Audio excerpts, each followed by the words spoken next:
Olá, amigos do Esporte em Debate, de volta aqui na TV Assembleia para destacarmos o esporte em dimensão maior na sua televisão. Gente, o Esporte em Debate de hoje está espetacular e você vai ver. MAC empata com Santos no Castelão e vai precisar vencer no Amapá para seguir em frente na Série D. Pela Série C, o Moto foi derrotado pelo Salgueiro aqui no Castelão e o Sampaio arrancou um empate contra o CSA em Alagoas. Handebol, acampamento da modalidade reúne atletas maranhenses que sonham ser profissionais.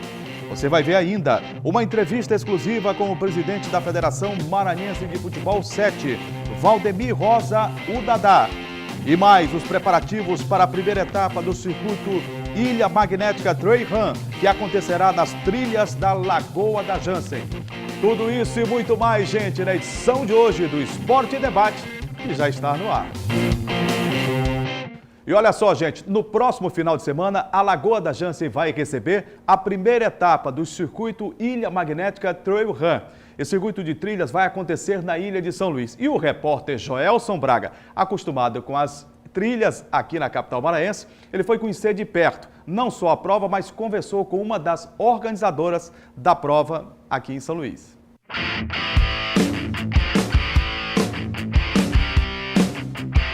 É neste visual paradisíaco que será disputada a primeira etapa do circuito Ilha Magnética Trail Run.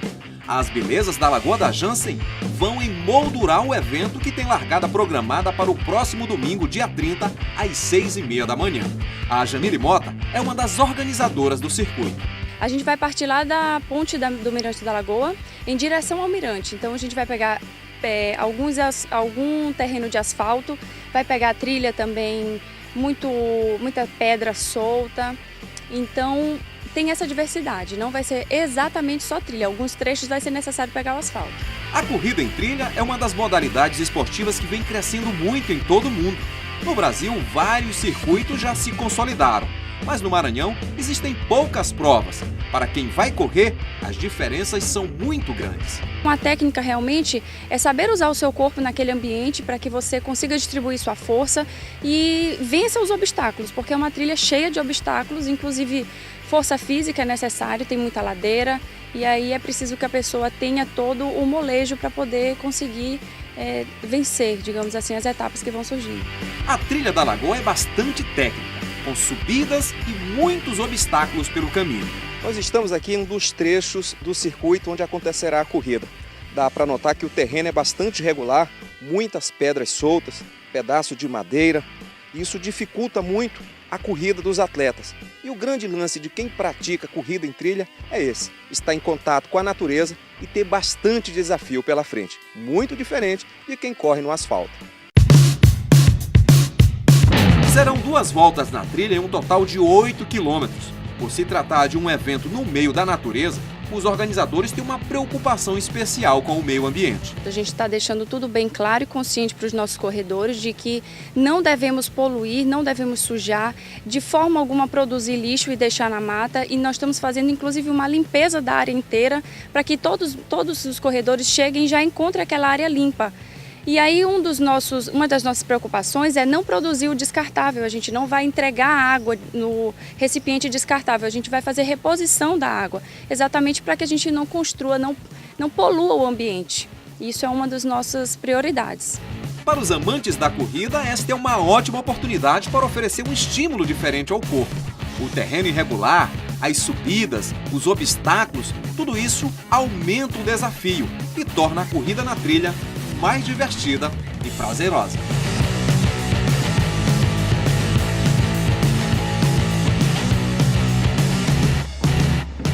E esse circuito aqui na Lagoa da Jansen vai movimentar bastante aqueles adeptos da modalidade de trilhas na capital maranhense. Para a gente falar mais do circuito que será realizado em São Luís, estou recebendo aqui o Gregório Dantas. Tudo bem, Greg? Tudo bem, Julião, um prazer. Expectativa enorme aí, né, para o circuito que vai acontecer na Lagoa. Exatamente, Julião, uma nova modalidade, né, que está sendo disputada aqui em São Luís e num dos locais mais bonitos, mais belos da nossa cidade, né, que é a Lagoa da Jansen, né? No meio do verde, né? Isso, no dentro da capital. Exatamente, no meio do verde, dentro da capital. O Joelson foi com o Rubenilson lá na Lagoa da Jansen. E ele conhece bastante dessa modalidade, né? Conhece. Pratica triatlo, é um cara do esporte, né, o nosso Joelson Braga. Exatamente. Eles foram lá conhecer, conversar com a Jamile, que é uma das organizadoras do evento, E justamente no dia que eles foram, o pessoal da organização, junto com os voluntários, estavam fazendo uma limpeza da área. Porque ele também tem a questão da preservação ambiental, né? Inclusive, a Jamile lembrou muito bem que não serão distribuídos copos plásticos, né? Para o pessoal não sujar a lagoa, porque é um patrimônio não pode natural, né, da cidade de São Luís, um patrimônio natural do Brasil. Tem que preservar. Tem que preservar. A prova será disputada no dia 30 agora, de julho. A largada está marcada para as 6h30 da manhã. E os kits, até peguei aqui uma informação, os kits serão entregues no dia 28. As inscrições já terminaram. E a nossa TV Assembleia, Jurinha, vai mandar uma equipe para fazer a cobertura completa desse evento. Ótimo. No próximo programa estaremos aqui mostrando tudo o que aconteceu de legal. Agora o destaque do Esporte e Debate para a modalidade de handebol. No final de semana, o repórter Ronald II esteve no ginásio Castelinho. Foi acompanhar de perto a movimentação do handebol maranhense, com destaque para o acampamento da modalidade que está acontecendo aqui em São Luís. O ginásio Castelinho continua sediando os acampamentos de handebol em São Luís. O evento reúne atletas da modalidade de todo o estado e tem como finalidade selecionar competidores para a edição do evento nacional. Esse é o terceiro dos 4 acampamentos que ocorrem no Maranhão.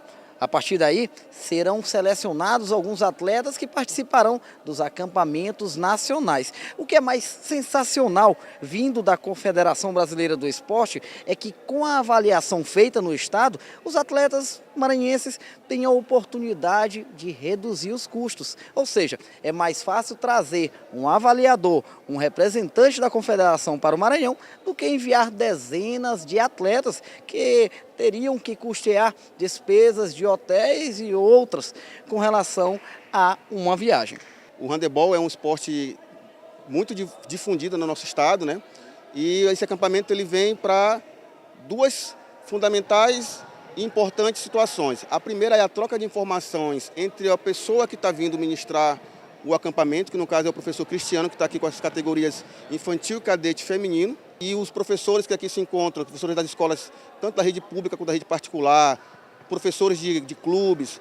Está franqueada a vinda dos atletas para cá para justamente ter essa troca de conhecimentos, porque a principal função é nivelar, ou seja, doutrinar que todos os estados pratiquem o mesmo tipo de treinamento para a melhoria do handebol, certo? E o segundo momento é que o professor ele vai estar fazendo a análise das melhores atletas que serão selecionadas para o acampamento nacional, que será realizado em São Paulo, possivelmente no mês de agosto ou então em setembro. E essas atletas elas serão observadas e indicadas para o acampamento nacional. E quem sabe futuramente nós tenhamos aqui futuras atletas das seleções de base do nosso Brasil. Além de presidente da federação, Nilson Sadia é árbitro e ex-atleta da modalidade. Ele está otimista com o que vem acontecendo no Maranhão. O Maranhão ele é sempre referência, sempre quando vai competir é bem representado, traz bons resultados. O estado do Maranhão, no handebol, entre as categorias amadoras do esporte coletivo, é a que tem mais títulos, é a que mais traz resultado para o estado. Nós somos pentacampeões brasileiros, certo? Eu tive a oportunidade, enquanto jogador, ser campeão brasileiro em 1998, aqui pela equipe do Moto Clube. E o nosso esporte, como eu falei, não perde para nenhum outro estado da federação. A maranhense Silvia Helena é nome conhecido do esporte. Já atuou pela seleção brasileira. Com os pés no chão, ela fala sobre a necessidade de evolução dos treinadores do estado. Eu acho que a gente tem que melhorar, principalmente os técnicos. A gente tem que começar a se qualificar, porque senão nossos atletas vão chegar na categoria adulto e não vão estar preparados para evoluírem no esporte, né, para serem grandes atletas. Essa garotada está sendo bem observada dentro das quadras. O responsável pelos treinos e avaliações é o Cristiano Rocha, técnico da Seleção Juvenil Brasileira e auxiliar técnico da Seleção Olímpica. Ele explica os cuidados que são necessários ao trabalhar com os atletas neste momento. A gente tem que ter o cuidado, né, principalmente nessa idade das meninas que são muito jovens, de não passar uma pressão muito grande para elas e tentar deixar elas bem tranquilas para que elas apresentem para a gente o potencial que elas têm. Nenhuma delas vão estar aqui preparadas para nada ainda, elas simplesmente estão sendo observadas para notar o potencial que elas têm para atividades futuras. Então eu acho que nem técnico, nem pai, nem treino, ninguém pode botar nessas meninas uma pressão excessiva porque não é momento para fazer isso. É momento de detectar o talento, é momento de observar quem pode dar um passo mais à frente e depois ela vai ter o momento certo para receber as devidas cobranças que elas têm que receber. Mas a garotada tem aparentado tranquilidade. Essa é praticamente minha primeira oportunidade, que pode vir muitas, e eu estou bem tranquila. Eu tenho certeza que eu tenho a capacidade de estar no acampamento nacional. O último acampamento maranhense do ano acontece no primeiro final de semana de agosto. Ô Greg, para quem almeja, né, disputar competição em alto nível do handebol, no caso se profissionalizar, esse acampamento é uma grande oportunidade de conhecimento a mais dessa modalidade que sempre deu ao estado do Maranhão resultados exponenciais, né? Já vista a Silvia Helena, que foi uma grande jogadora, a Ana Paula Rodrigues, Olimpíada e tudo, o Ingrid Rocha, foi grande destaque da seleção brasileira, o China, né? Olimpíada também disputada. Exatamente. Juliana, na verdade é mais um evento importantíssimo, né, vamos dizer assim, do meio esportivo maranhense, esses acampamentos de handebol, porque não só trazem para as crianças pessoas que são experientes, que vêm da federação, da já confederação, tem uma vivência na modalidade, isso, né? da Confederação Brasileira, pessoas experientes, até o Nilson Sadia também, o atual presidente da Federação Maranhense de Handebol, também foi um ex-atleta. Para fazer esse intercâmbio, isso, né? para fazer esse intercâmbio e para depois, quem sabe, essas crianças podem ser levadas para Rio, São Paulo, os grandes eixos do esporte aqui no Brasil, né? E você bem lembrou, o handebol é uma modalidade tradicionalíssima aqui no Maranhão. Você citou a Silvia Helena, citou o China também, Ana né? Paula Rodrigues, Ana Paula, que foi escolhida a melhor do mundo, exatamente. Foi escolhida a melhor do mundo. Então, a potencialidade do Maranhão, mais uma vez, é demonstrada. E trazer pessoas de fora para cá, para passar conhecimentos e ensinamentos para essas crianças é importantíssimo. Eu acho importantíssimo esse intercâmbio, trazer grandes nomes, né, que trabalham, que lidam com essa modalidade, porque é claro que o processo de renovação ele é natural, mas nós perdemos o grande mestre Tião, né? Perdemos o Tião. Já nos deixou, você tinha o João Leles, você tinha o Vicente, né? Exatamente. Trabalhando com essa modalidade e outros grandes profissionais que já se aposentaram. Então é preciso que haja uma renovação até mesmo, né, na preparação desses jovens, porque o handebol é uma modalidade, eminentemente aqui no Maranhão, colegial. É uma modalidade colegial com extrema tradição, inclusive nos Jogos Escolares Maranhenses e nos Jogos Escolares Ludovicenses também. E é bom lembrar que esses acampamentos vão acontecer, o último acampamento é no primeiro final de semana do mês de agosto, se encerra. E aí sim, as crianças que foram preparadas, feminino, masculino, juvenil, poderão viajar para o eixo Rio-São Paulo, sul-sudeste do Brasil, para adquirir mais conhecimentos ainda a nível nacional. Depois do intervalo, você não pode perder o Esporte em Debate, uma entrevista exclusiva com o presidente da Federação Maranhense de Futebol 7, Valdemir Rosa Dadá. Ele vai falar um pouco mais de uma modalidade que tem se tornado mania entre os maranhenses, o Futebol 7. Segura aí que a gente volta já.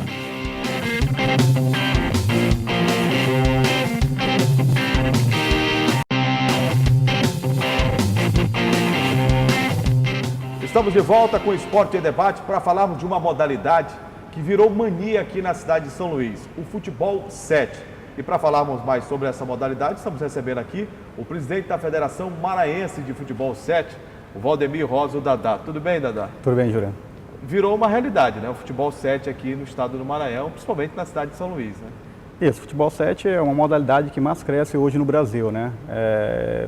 Vem crescendo muito, não só na capital, mas também no interior. Você tem um polo muito grande de praticantes na cidade de Imperatriz, na cidade de Açailândia, Balsas, e aqui em São Luís não podia ser diferente. E o Brasil todo você vê campeonatos agora sendo televisionados, né? Então a tendência é que cresçam muito mais aqui no estado do Maranhão. Para o telespectador que ainda não conhece, para que ele possa conhecer melhor essa modalidade, fala em que consiste o Futebol 7, de que maneira é disputado. O Futebol 7 é disputado com um goleiro, né? E 6 jogadores de linha. Praticamente é um antigo futebol society, com algumas regras que lateral é com a mão, o escanteio também é com a mão. Depois da quinta falta você tem um salão que é um tiro livre, mas no Futebol 7 eles chamam de shootout, que o atleta conduz a bola e vai de frente ao goleiro e tem 5 segundos para poder definir. Então tem algumas regras um pouco diferentes do futebol de salão. Eu tenho visto o Futebol 7 sendo disputado em grama sintética. É uma obrigatoriedade para disputar a competição ou pode ser a grama? Não. Nas regras do Futebol 7 o campeonato pode ser disputado tanto em grama sintética como em grama natural. E aqui, A gente tem visto as duas possibilidades ou mais na grama sintética? Tem crescido muito a questão de campos de grama sintética aqui no estado, né? Aqui em São Luís, na capital. Você tem alguns campeonatos que tem até da ABB, você tem a grama sintética, então vem crescendo muito aqui a construção de campos de grama sintética. Você tem também em Balsas, tem um complexo muito bom lá com 2 a 3 campos de grama sintética em tamanho oficial. Ô Dadá, em relação às categorias, recentemente foi feito o campeonato, né? Parece que em 3 categorias, né? Sub-10, Sub-11, né? E agora nós vamos ter um outro campeonato, já inscrições abertas. Como é que está essa questão para que outras categorias possam disputar também o futebol Sub-7? A gente fez agora o futebol 7 na categoria Sub-9 e Sub-11, né? Sagrou-se campeão a ABB, Meninos de Ouro ABB, né? Que é do Rogério Jansen. Inclusive, o Rogério foi jogador do Maranhão, do Mota, do Bacabal, né? Já tem uma história nesse trabalho, inclusive, de divisão de base aqui. Isso, então, inclusive estão disputando o Campeonato Brasileiro. O campeão, ele ganhou na categoria Sub-9 e Sub-11 e estão em Maceió disputando o Campeonato Brasileiro da categoria Sub-9 e Sub-11 da modalidade de futebol 7. E esse agora, o que vem pela frente? Agora a gente vai ter o Sub-7, o Sub-13, Sub-15 e Sub-17. Então, os pedidos são muito grandes, eu recebi telefonemas também de prefeituras, de secretarias de esporte de outros interiores também querendo que leve uma etapa para esses municípios. A gente está estudando, está fazendo um projeto para levar para esses municípios. Para expandir pelo interior do estado também, Isso, né? para expandir, porque tem muitos praticantes. Você tem a Sailândia, você tem a Imperatriz, que tem um campeonato de futebol society com mais de 48 equipes. Mais de 48 equipes? Mais de 48 equipes. Número muito considerável, né? Então, o praticante do futebol 7 hoje, como eu sempre tenho a falar, a modalidade que mais cresce hoje no Brasil é o futebol 7. Agora, para quem está acompanhando aqui o Esporte em Debate, inclusive nas redes sociais também, já que o programa ele tem uma dimensão muito grande.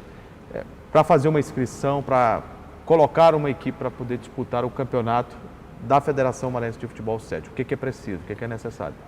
Procurar a própria federação, que a gente vem atendendo hoje na Arena Calhau, ali, né, do lado da FAMEM, né?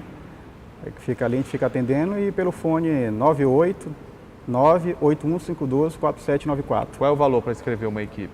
Isso a gente tem que conversar lá, porque tem a questão da documentação, primeiramente, que é o mais líquido, a questão do valor, a federação que puder facilitar, porque a gente sabe da dificuldade que é fazer esporte amador. A gente vem do amador, vem do futebol salão, então a gente sabe a dificuldade. Então a gente vai tentar ajudar ao máximo essa equipe que tem essa organização de documentação para poder ser mandado para a confederação. O Dadá, qual é a expectativa em termos de número de participantes e de atletas para essa próxima edição do Campeonato Maranhense de Futebol 7? Eu acredito, Jura, que mais de 300 atletas.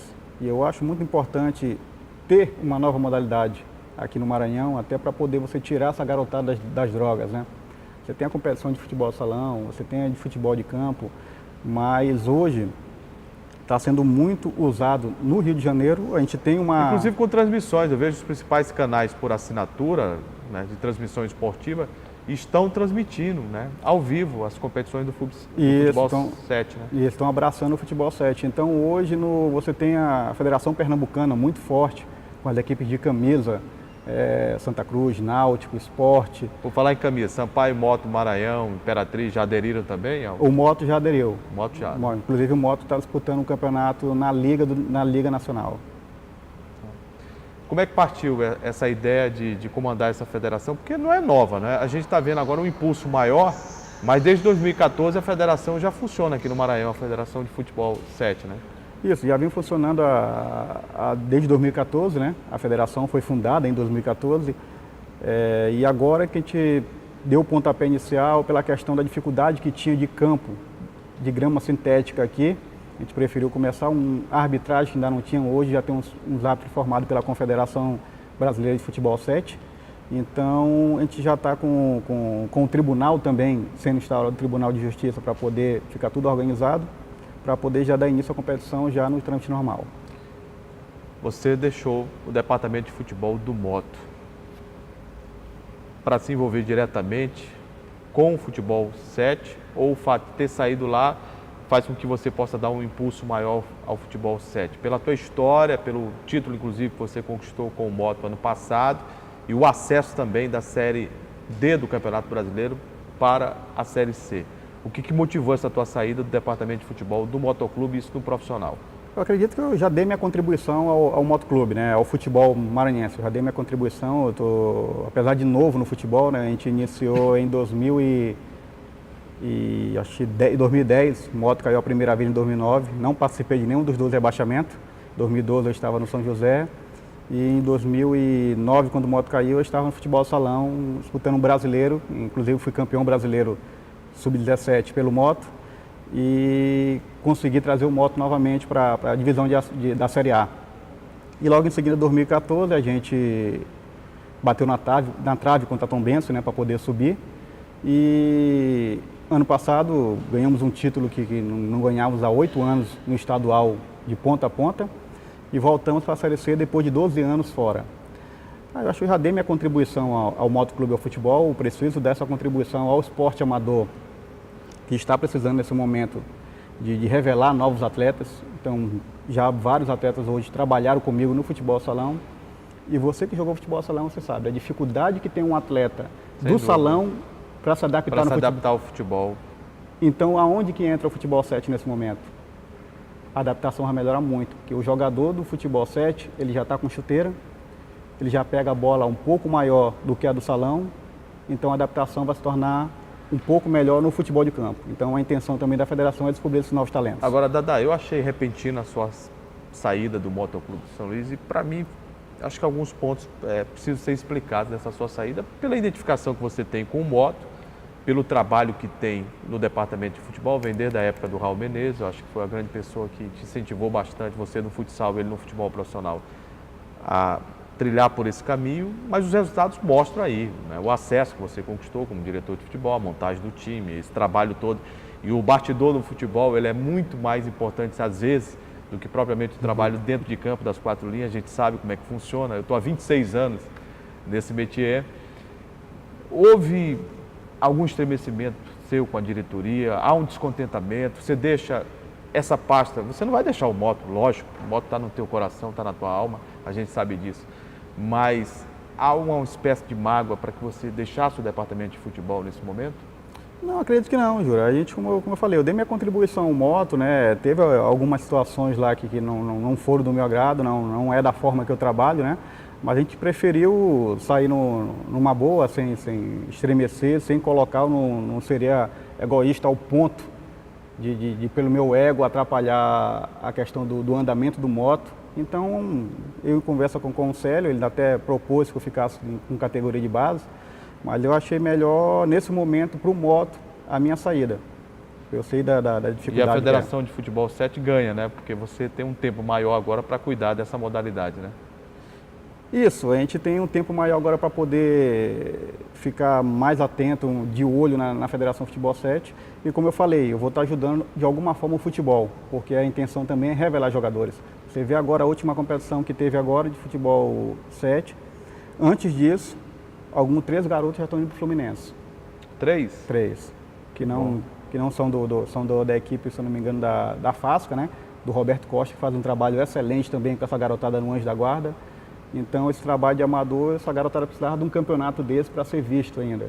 Então, a tendência é revelar muito mais jogadores, como a equipe do Palmeirinha, do Cruzeiro, da ABB, do Grêmio que tem aqui, estão fazendo um bom trabalho do Juventude, do Craques do Futuro, que tem essa garotada. Então, tendo uma competição para eles disputarem sendo vistos, vai ser muito melhor para revelar esses jogadores. Eu sei te dizer que a garotada, né, o Futebol 7 tem caído na graça da garotada, a gente vê muito nas redes sociais, os pais e também os atletas mirins, os atletas infantis, né, das categorias que estão sendo colocadas aí para disputar os campeonatos, felizes, né, por essa opção a mais no esporte maranhense, e tenho a certeza que nas suas mãos a federação está muito bem, que você vai ganhar impulso ainda mais com essa modalidade aqui no Maranhão, e vamos esperar também os grandes resultados a nível nacional. Né? Claro, a gente já, pelo primeiro ano do campeonato, a gente já está indo para uma competição nacional, né? Foi ano passado com a própria equipe ABB também, já é o segundo ano que ela participa de um brasileiro, e a tendência é a federação se organizar mais ainda, né, através de apoios também de iniciativa privada, do próprio governo do estado. Agora mesmo a gente teve uma força muito grande através do governo do estado, né, com o secretário Márcio Jardim, que não mediu esforço para ajudar a equipe da ABB a chegar a Maceió. Você sabe que é difícil o esporte amador. Complicado. Então, agradecer não só o governador Flávio Dino, mas também como o Márcio Jardim por esse apoio ao Futebol 7. O que é mais interessante falar sobre o Futebol 7 é que virou mania, né? Virou mania. Hoje, crianças de várias idades, Sim. eu tenho visto os pais acompanhando nos locais de competição, já tivemos aí em 3 modalidades, agora o Futebol 7 terá mais 3 modalidades, e o Sub-7 também, que foi muito pedido, o Dadá falou sobre isso. Sim. Quer dizer, é uma modalidade interessante de ser vista, inclusive já com visibilidade nacional, né? Exatamente, com potencial de crescimento enorme, e a gente, é bom lembrar, Julian, que justamente neste final de semana agora, no último final de semana agora, hoje é segunda-feira, para quem está assistindo agora pela primeira vez, está acontecendo o Campeonato Brasileiro de Futebol 7 2017, com transmissão de uma nossa co-irmã, Esporte Interativo está transmitindo, e temos um representante, o Motoclube. O Motoclube está lá. Time de camisa, de força, né? Inclusive o Dadá já trabalhou no Motoclube, né? Mas em outras modalidades, né?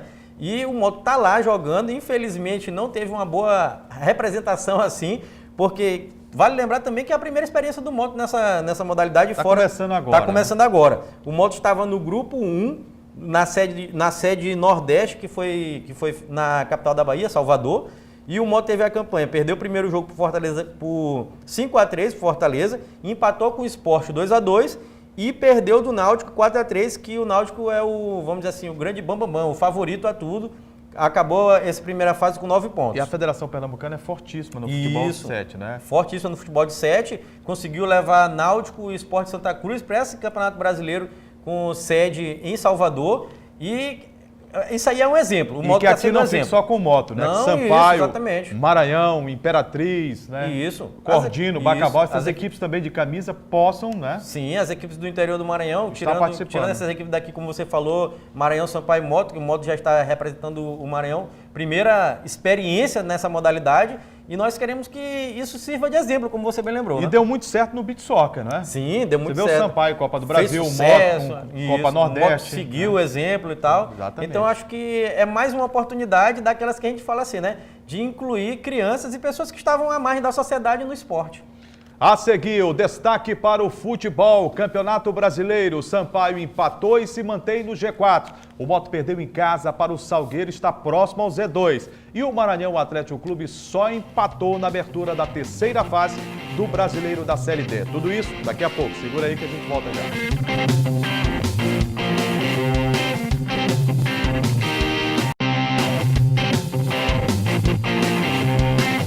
Já estamos de volta agora com o destaque do futebol.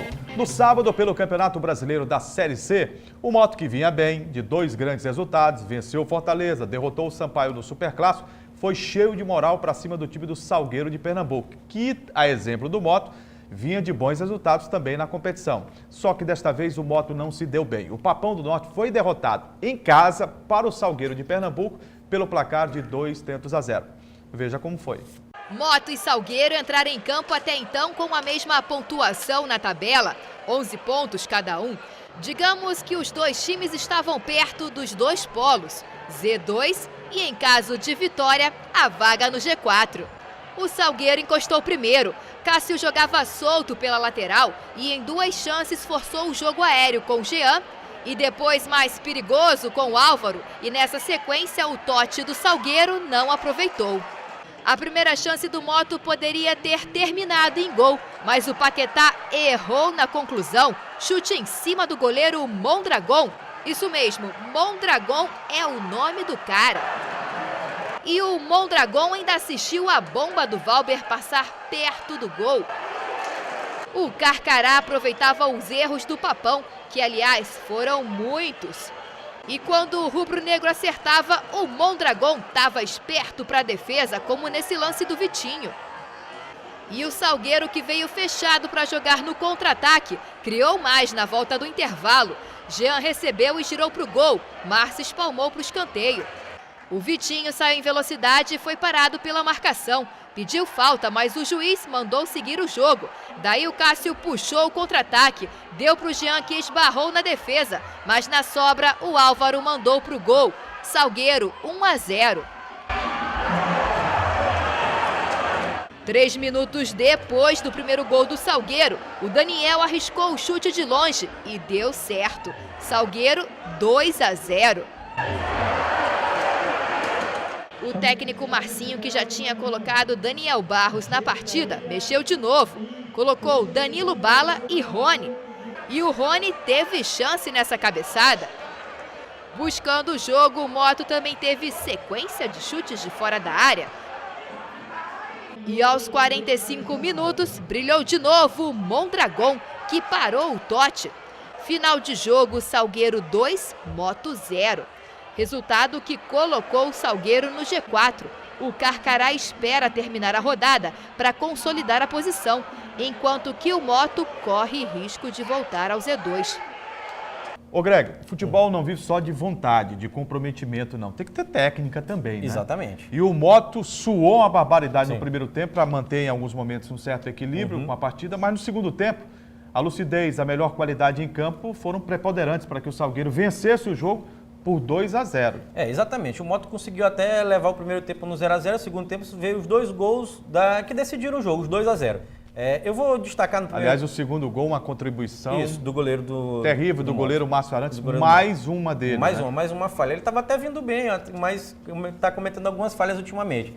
Eu vou destacar no primeiro tempo a atuação dos lados de campo do Moto. Eu gostei muito da atuação do lateral direito do Moto, Totti, jogou, para mim, na minha opinião, jogou bem, um dos destaques da partida. No primeiro tempo, né, o Moto explorando essas laterais de campo, mas no segundo tempo, acho que a situação mudou, o Salgueiro demonstrou a que veio. Eu já tinha dito aqui no programa algumas oportunidades que o Salgueiro era uma equipe forte, foi vice-campeão pernambucano e estava poupando jogadores nessa Série C. No momento que acabou o Campeonato Pernambucano, o Salgueiro veio com tudo. E está demonstrando, saiu daquela posição incômoda que na minha visão ela não era real. Parar no G4. De último, e agora está no G4. Então, essa derrota do Moto pode ter chateado muito a torcida motense, mas não é de se espantar, não. E reacende o sinal de alerta, não é? Isso. O Moto muito próximo do Z2, de acordo com os resultados da rodada, pode estar no Z2. Pode. Lembrando que se classificam 4, caem 2 desse grupo A, exemplo do grupo B. E a situação do Moto, ela volta a ser preocupante, até porque o Moto joga a próxima partida fora de casa, joga contra o Confiança, lá em Sergipe. Né? O Moto joga no dia 31 de julho, né? A próxima segunda-feira, às 8h30 da noite, no estádio Batistão, em Sergipe, contra o Confiança, né? Mas voltando à análise sobre o Moto, a gente pode dizer o seguinte, Juliano, que houve, na minha opinião, uma precipitação, não só da diretoria do Moto, mas também de parte da torcida, né? Não sei se foi alimentado pela própria mídia, se a gente tem alguma responsabilidade nisso, de pensar que o Moto poderia chegar a um G4 de classificação, sendo que, naquele momento... Euforia, né? Uma certa euforia, uma precipitação, como eu falei assim. Euforia, precipitação... Porque, na verdade, pode acontecer uma tragédia e o Moto acabar em último nessa rodada da Série C 2017, nesse grupo A. Dependendo, claro, dos resultados de Asa e Confiança. Então, eu acho que o Moto tem que botar os pés no chão, se acalmar um pouquinho. Perder em casa, para quem busca uma recuperação e que estava num patamar já de vitória contra o Fortaleza, que estava no G4, vitória diante do Sampaio, no maior clássico do futebol do Maranhão, realmente é uma ducha de água fria. Leva de 2 do Salgueiro aqui, complica, né? Foi uma ducha de água fria, mas serviu. Serviu para o Moto botar os pés no chão,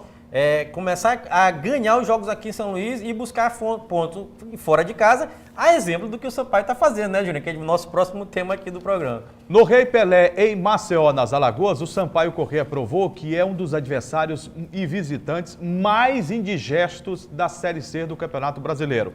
Mais uma vez, fora de casa, o Sampaio conseguiu um bom resultado. Um primeiro tempo em que o goleiro Mota, da equipe do Centro Esportivo Alagoano, foi o grande destaque. Fez defesas exuberantes, salvando a equipe alagoana de levar gols no primeiro tempo. O Sampaio tomou um gol, um vacilo no sistema defensivo do CSA 1-0. Mas teve força, teve determinação e futebol para empatar com o atacante Isaac, o artilheiro tricolor. E depois desse empate, o Sampaio também voltou a pressionar, criou boas oportunidades e obrigou o Mota, também no segundo tempo, a fazer defesas. Olha, numa tarde inspiradíssimo, o goleiro do CSA, não seria nenhum exagero se a gente dissesse que salvou o CSA de tomar uma virada lá em Maceió, né? Quase o CSA perde, que é o melhor time da Série C 2017 e 17, e a tabela mostra isso, né? Que está disparado na primeira colocação. E o Sampaio não enfrentou um adversário qualquer. Não. Enfrentou o líder e que já havia vencido o Sampaio por 2-0 aqui no Castelão. Aqui em São Luís, exatamente. E você bem lembrou não, no finalzinho do jogo teve uma bola tirada de cima da linha, que um dos defensores da equipe do CSA tirou, que poderia ser o gol da virada do Sampaio e o gol da vitória do Sampaio. O Sampaio traz um empate jogando com o CSA lá em Alagoas, mas um resultado que é excelente, que poderia ser uma vitória.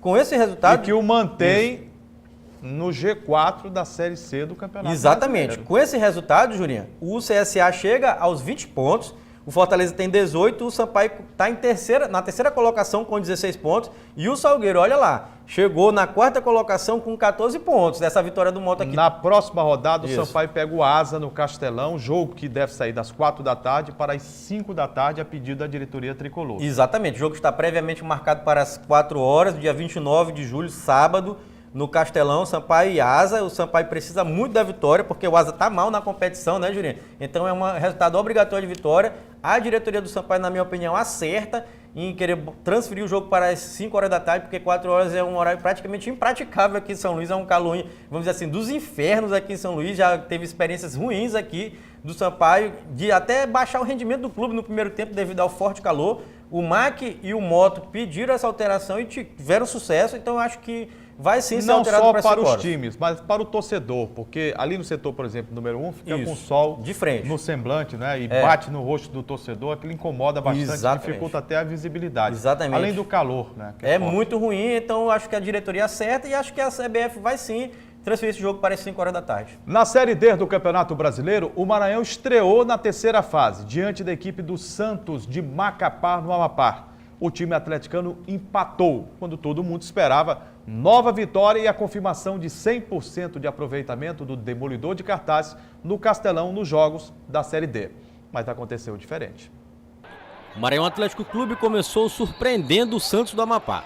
Logo aos 2 minutos, Éder Guerreiro avançou pela esquerda e foi derrubado na área por William. Pênalti claro. Na cobrança, Naô abriu o placar para o Bode Gregório e encheu de esperança a torcida. Depois desse susto, o time do Santos se ajustou em campo, mas aos 14 minutos, Naô foi derrubado por Dinei na grande área e desta vez o juiz não marcou nada. Seria o segundo pênalti para o MAC. Não demorou muito e a melhora dos amapaenses em campo surtiu efeito. Aos 19, Rafinha acertou um chute de muito longe, sem chances para o goleiro Rodrigo Ramos. Um golaço, igualando o placar da partida. Depois do empate, o jogo ficou morno, mas aos 41 minutos, Curuca avançou com a bola e foi derrubado dentro da área. Mais um pênalti claro para o MAC. Na cobrança, novamente ele, Naô, marcou o segundo gol do MAC, dando números finais ao primeiro tempo. A segunda etapa começou com a equipe do Santos partindo para cima do Bode em busca do empate. E o jogo foi assim até os 27 minutos, quando Balão Marabá cobrou falta com perfeição e deixou o goleiro Rodrigo Ramos só observando. Foi o empate do time amapaense em pleno Castelão. Olha, é um bom resultado dentro das circunstâncias, né? Saímos com uma penalidade logo no início do jogo, buscamos o empate, tivemos bons momentos dentro da partida, acabamos sofrendo uma outra penalidade. E a equipe manteve o mesmo padrão, o mesmo ritmo, joga sempre dessa maneira. Apesar de nós estarmos com alguns desfalques hoje, os que entraram deram conta e não abaixamos a cabeça, buscamos o empate e eu acho que ficou de bom tamanho pelo que as duas equipes fizeram. Então, como eu falei, nada se define hoje, né? Tem mais 90 minutos e todo o respeito com uma equipe de muita qualidade que mostrou hoje também, que é a equipe do Maranhão. Então é trabalhar bem, recuperar os que ficaram lá, o grupo todo, para que a gente faça um grande jogo no domingo. Tentando reagir no placar, o técnico Rui Scarpino colocou o Jonas Piu-Piu em campo e o jovem atacante, ao lado de Giliardi, ainda deram trabalho à defesa do Santos, em jogadas individuais, mas o jogo terminou mesmo 2-2. Foi um resultado que a gente não procurava, né? Não foi o que a gente veio buscar. A gente veio buscar uma vitória, ainda mais sem gol, mas Deus quis assim, no empate. Mas não tem nada perdido, assim como eles vieram aqui, fizeram 2 gols. A gente pode ir lá e ter a mesma capacidade de fazer o gol e sair de lá classificado. Jogar agora fora de casa é mais difícil, né? Sem o apoio da torcida. Com certeza, mas nossa equipe demonstrando aí que jogos fora de casa também vem ser nosso forte. Tanto que na maioria dos jogos a gente fez gol fora de casa. Então eu creio que nesse vão fazer gol. O importante é entrar ligado, não haver os erros que tivemos aqui. E se Deus quiser a gente vai sair de lá com o objetivo principal, que é a classificação. Infelizmente nós não fizemos um bom jogo. Fomos um time apático dentro de campo. Um jogo que nós poderíamos ter liquidado ele no primeiro tempo, ter feito 2-0. 3-0 pelas condições que a gente teve, as oportunidades que criaram, e principalmente em situações depois em lance de contra-ataque. Mas não conseguimos chegar à vitória porque erramos, encontramos um adversário que tem alguns jogadores também de qualidade. Agora, eles exploraram os nossos erros, onde eles chegaram ao empate. Mas não tem nada perdido. É um time que tem as qualidades dele, mas nós temos amplas condições de viajar, ir para lá e voltar de lá classificado. É só o time nosso jogar o que tem jogado, com a aplicação que tem tido desses atletas, eu não tenho a menor preocupação. E depois deste empate aqui em São Luís, jogando no estádio Castelão, por 2-2, o Maranhão Atlético Clube viaja até a cidade de Macapá, para no próximo domingo, dia 30, enfrentar novamente a equipe do Santos do Amapá. E desta vez, a vantagem é do Santos. Pode empatar por 0-0 e por 1-1. O MAC precisa vencer. Ô Greg, você Sim. sabia que esse jogo do Maranhão registrou o maior público do Maranhão na Série D? Sabia. 1.173. Olha, Sabia. A gente sabe que é pouco, mas uma média de 600, 800, o Maranhão superou, né? Só aumentou umas 400 pessoas, né? 200, 300 pessoas, mais ou menos isso. Mais ou menos isso foi. Mas é a realidade, né? O nosso futebol. Agora, dentro de campo, eu confesso que esperava muito mais, principalmente do meio campo com o Eloy e o Adalto. Jurinho, tem alguns pontos a destacar nessa partida. Eu tive o prazer de fazer a matéria dessa partida ao lado do meu amigo Gilson Cardoso, né? Que ele Tava trabalhando. ele trocou a escala com o Gleidson, que resolveu não trabalhar mais uma vez de no novo. semana. Foi, aí trocou com o Gleidson e Gleidson ficou em casa Rapaz, descansando. esse troca-troca tá incrível, né? E Gilson foi fazer a matéria. Eu, não, Gilson, tudo bem, vamos lá. A gente tá aqui para trabalhar na TV Assembleia. Vamos lá. Foi desse jeito. Aí, beleza. Falando propriamente do jogo, Jurinha, eu quero destacar, como você bem lembrou, a péssima atuação de Adalto e do Eloy. Como é que fica o meio-campo, que tem a obrigação de criar, de municiar o ataque, se esses dois meias não funcionaram na partida? Não funcionaram, tanto que o técnico Rui Scarpino foi obrigado a fazer 2 alterações, tirando justamente os 2 jogadores, né? Com a entrada do... também teve a péssima atuação do Éder Guerreiro também, porque não teve... figura apagadíssima. Eu esqueci de ressaltar isso aí. Foi tão ruim que saiu no primeiro tempo. Giliar entrou ainda no primeiro tempo. Saiu tarde. Saiu tarde. Giliar entrou no primeiro tempo. Conseguiu jogar bem, Giliar, mais uma vez, criando oportunidades, apesar de sua displicência em oportunidades que ele poderia tocar a bola para Jonas Piu-Piu. Inclusive, uma vez, Jonas Piu-Piu ficou revoltado, xingou, não sei o quê, porque era uma chance claríssima de gol. Eu vou destacar essas personagens do jogo, mas também quero destacar 2 pênaltis marcados para a equipe do Maranhão Atlético Clube e, na minha opinião, um que não foi marcado. Não foi marcado. Exato. Em cima do Naor. Claríssimo. Cometido pelo Dinei, zagueiro Exatamente. número 4. Que seriam 3 pênaltis. E o árbitro não deve ter pena de equipe nenhuma adversária. Se acontece 3, 4, 5, 6, tem que marcar. Isso, tem que marcar, Ele marcou 2 com brilhantismo. Foi, acertou. Mas errou em não marcar o terceiro. Isso, errou em não marcar o terceiro. O Naor marcou os 2 gols de pênalti. Poderia ter marcado o terceiro gol de pênalti. E da equipe do Santos, eu vou destacar 2 jogadores. O Fabinho e o Rafinha. Número 8 e número 10. Número 8 e número 10. Esse número 10 deu muito... Eles destruíram o meio campo. Dominaram completamente o meio campo. O técnico Tinha hora que eles faziam 1-2 no meio campo, na frente da defesa do Maranhão. Técnico Rui Scarpino, inclusive, quando terminou o jogo, assumiu e disse, não, eles dominaram mesmo o meio campo, nós poderíamos até ter saído daqui com uma derrota. O resultado ele disse isso quando acabou o jogo. Que parabenizou a equipe do Santos, disse que era muito bem treinada, mas... Claro, manteve aquela esperança de assim, mas nós podemos jogar bem fora de casa, como jogamos, e poder tirar o resultado lá. Uma coisa é certa, o Maranhão não vai jogar lá tão mal como jogar aqui. Acho que é impossível. Diante da equipe do Santos. Não sei se alguns jogadores subiu a cabeça essa coisa de 100% do Maranhão e que aqui poderia conquistar um resultado a qualquer momento diante do Santos. Não sei se isso aconteceu. Mas eu vi uma apatia tremenda no Eloy, no Adalto, e foi visível. Se você dividir o campo de jogo em 3 partes, tava muito você vai espaçado. ver que o espaçamento entre o meio campo e o ataque do Maranhão era uma coisa acima de 30, 40 metros. As linhas estavam muito distantes, coisa que não existe mais no futebol atual, né? Porque se você Por isso a dificuldade do Maranhão de puxar um contra-ataque, de chegar. De criar jogadas. E aí o que o Maranhão se limitou a fazer o jogo inteiro? Ligação direta. Com o Giliardi, explorando a velocidade de Giliardi, ganhou algumas bolas do lado de campo, e depois com a entrada do Jonas Piu-Piu, que também ganhou muito a bola no final, mas já no finalzinho do jogo. E criou algumas oportunidades na sua jogada característica, que é o drible, né? Agora, o Maranhão tem uma defesa muito consistente. E apesar do domínio territorial em muitos momentos da partida, por parte do Santos, com esses dois jogadores que você muito bem citou aqui no Esporte em Debate, eles não foram contundentes, mas foram de uma eficiência a toda a prova, porque o gol marcado pelo Rafinha, número 8, de fora da área, daqui a 20 anos ele não acerta uma bola daquela. Isso. E a cobrança de falta do Marabá foi magistral. Não tinha goleiro, não tinha como fazer uma defesa ali. Não tinha. Na verdade, a equipe do Santos não criou muitas oportunidades de gol. Ela teve um domínio do jogo, isso aí é sem dúvida, qualquer um que assiste o jogo... Administrou bem, mas os lances de gol, os 2 gols da equipe do Santos foram criados em jogadas esporádicas. Um chute impossível, que não tinha goleiro que pegasse, aquela o Rodrigo não podia fazer nada. E a falta que esse balão Marabá bateu aí, não tinha como. O Rodrigo ficou paralisado. 2 goleiros não pegariam. Não tinha como pegar. Então, bateu muito bem. Eu acho assim, que o Maranhão continua assim com possibilidades reais de se classificar. Até torço muito por isso. Inclusive você também vai torcer, todo mundo aqui vai torcer muito para a equipe do Maranhão. Agora, vou dizer para você. É complicado. O Maranhão, tenho certeza que vai jogar muito diferente daqui. Vai jogar numa situação que ainda não jogou na Série D do Campeonato Brasileiro.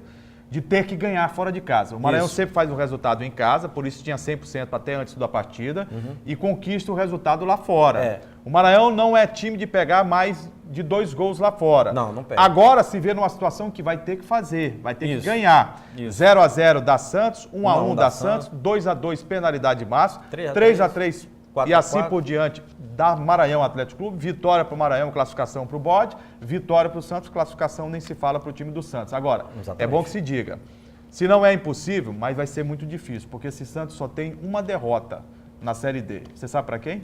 Para o Cordino. Para a Onça Pintada de Barra do Fundo. É a única derrota e foi fora de casa. Exatamente. O Cordino conseguiu ganhar da equipe do Santos, a única derrota na competição. Aconteceu algumas coisas de primeira vez, né? Também foi a primeira vez que o Maranhão pegou gol aqui em São Luís. Até perguntei isso para o Rui Scarpino na matéria, ele disse, realmente, tudo tem uma primeira vez. E ele disse assim, agora nós temos condições reais de viajar até Macapá, no estádio Zerão. O jogo está marcado para o dia 30, às 5 horas da tarde, Jurinha, lá em Macapá, no meio do mundo, né?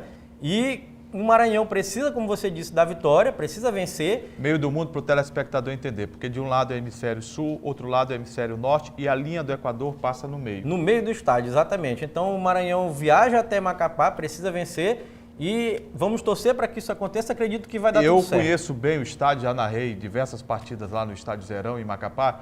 É um estádio que tem dimensões, né, parecidas com o estádio Castelão. Inclusive o gramado não é tão fofo como o gramado do estádio Castelão, mas também é um gramado pesado. E isso favorece o time do Maranhão.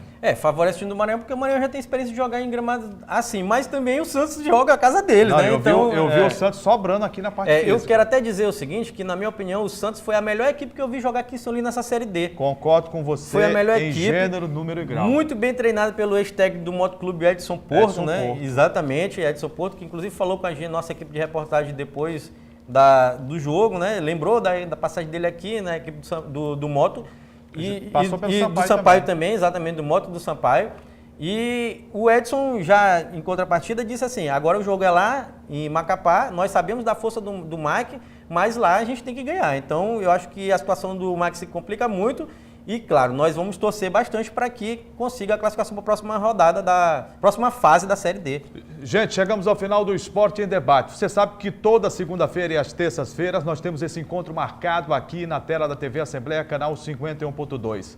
Às segundas-feiras, 8 da noite, e às terças-feiras, às 7h30 e às 2h30 da tarde, na reprise do programa. Os nossos canais de interação para que o telespectador possa mandar sugestões, fazer críticas, né, elogios também, participar do Esporte em Debate, Greg. O telespectador pode contribuir com o nosso programa através dos nossos canais de interação. Primeiro é o nosso site, que é o al.ma.leg.br/TV. Tem também o telefone da nossa redação, que é o 3269-3828. e o nosso WhatsApp. E antes de terminar o programa, eu queria mandar alguns abraços aqui, que foi à vontade. solicitado através da nossa página da internet e da minha página pessoal. Primeiro para os meus amigos Luciano e Valdo Coqueiro, que são maquianos doentes. Luciano, Coqueiro, estavam lá assistindo abraço. o jogo, lá sofreram muito com o empate do bode.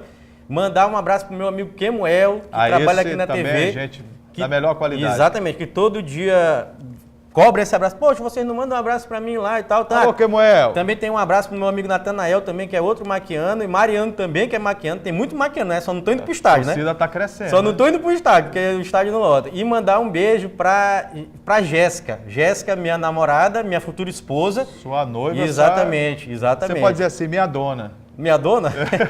Meu amor, chama ela meu amor. Tá certo. Tá bom? Ô, Jéssica, um abraço pra você. Obrigado pelo carinho da audiência. Greg, até a próxima.